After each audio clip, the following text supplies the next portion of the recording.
Зборува глас од Македонија. Зборува глас од Македонија. Емисија што допира до сите наши сонародници ширум светот. Добро вечер, почитувани слушатели.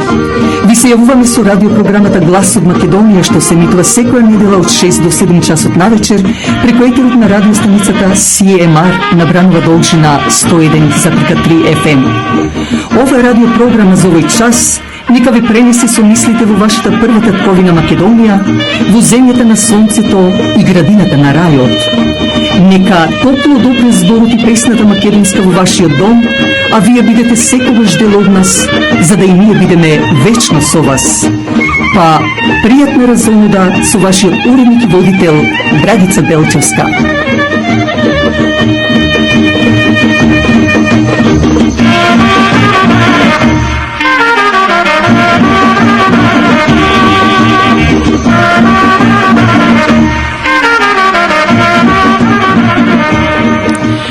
Почитувани слушатели, денес, како што знаете, се одржаа локалните избори во Република Македонија. На самиот почеток да спомнам дека во првиот круг во 20 општини победи ВМРО ДПМН, а 8 општини СДСМ. Но ќе дознаете при крајот на нашата емисија од Блицвестите, а се надевам дека ќе биде нешто и напишано за да ви дадам подетални информации. Во вечерашната наша емисија ќе ги дадеме, реков, најновите вести, но исто така вечерва ќе ја раскажем вистинската приказна за комитата, а мојот дедо Ристо Илиев Лапајко. На самиот почеток пак би сакала да кажам жална вест за смртта на синот на првиот председател на црковната општина Свети Климент Охридски овде во Торонто, Спиро Сандерс, а и самиот тој беше председател на црквата, 87 годишниот Джими Сандерс. Искажувајќи сочувство до фамилијата на Джими Сандерс, да спомнам дека во рубриката профил го има во план и самиот него. Иако со рубриката профил личностите кои не се меѓу нас, не се живи, не спомнувам такви, овој пат ќе направам преседан за да го дадам профилот на овој неодамна починат наш македонец Джими Сандерс. На самиот почеток исто така да кажам дека доколку сакате да донирате, да бидете донатори на засадени овошни дрва, а кој ќе се спомнува секогаш во паркот на Организацијата Обединети македонци, побарајте го председателот Драги Стојковски на 416-823-6520. А сите вие кои не сте во можност да ја слушате програмата понекогаш, ви известуваме дека можете да отворите на YouTube и напишете Voice of Macedonia, но и кликнете на Subscriber, за кое претходно ви благодарам, а тоа е бесплатно. Сето тоа, со тоа истовремено и помагате, поддршка давате на радиочасот Глас од Македонија. Ова емисија, дадена на YouTube, веќе може да ја гледа секој ден на секаде во светот. А ние да отпочнеме со рубриката профил и, како што реков, одиме, односно прилогот за мојот дедо Ристо Илиев Лапајко.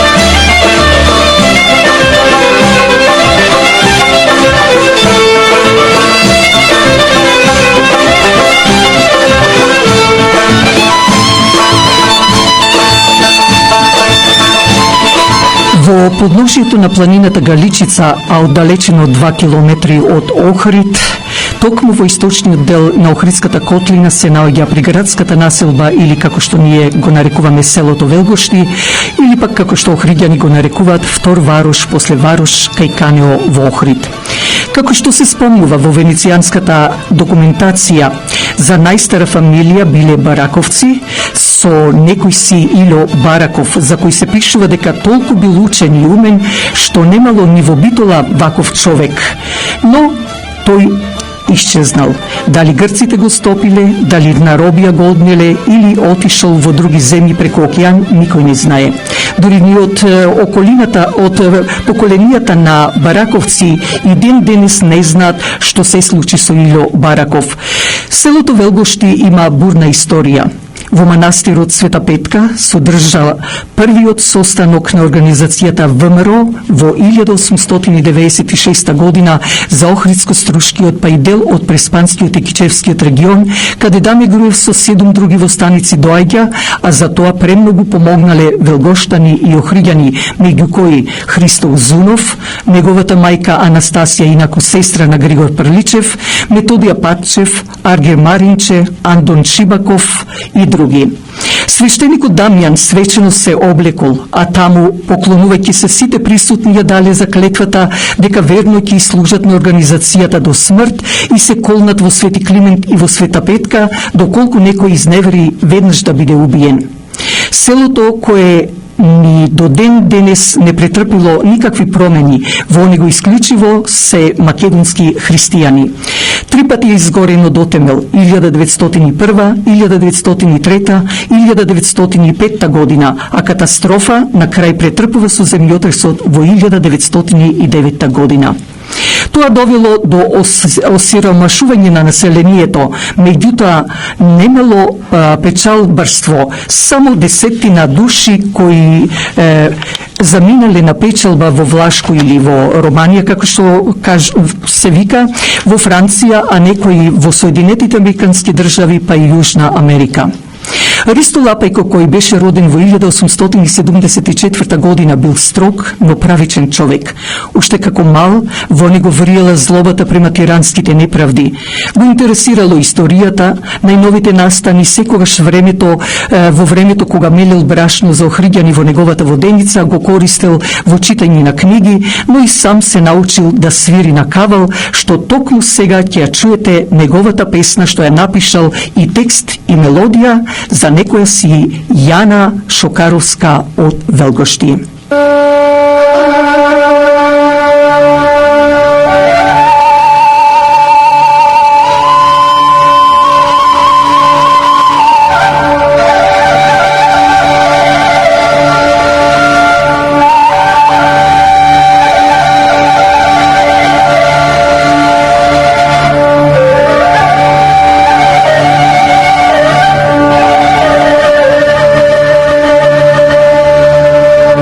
The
Првото презиме на Ристо Лапајко било Илиев, но како го присвоил? До куќата на дедоме Ристо комши им биле некои силапајковци. Уште во 1880 година заминале за Америка, а куќата им ја довериле на семејството Илиеви. Дошло време кога дедоме Ристо се оженил, а неговата сопруга која се викала Султана била многу лична жена. Дедоме Ристо носејќи брашно и на беговите во Охрид, го научил и турскиот јазик, но на никого не кажувал. Еднаш, како што одел Ристо Лапајко со Султана на пазар, го здогледале двајца турци и окои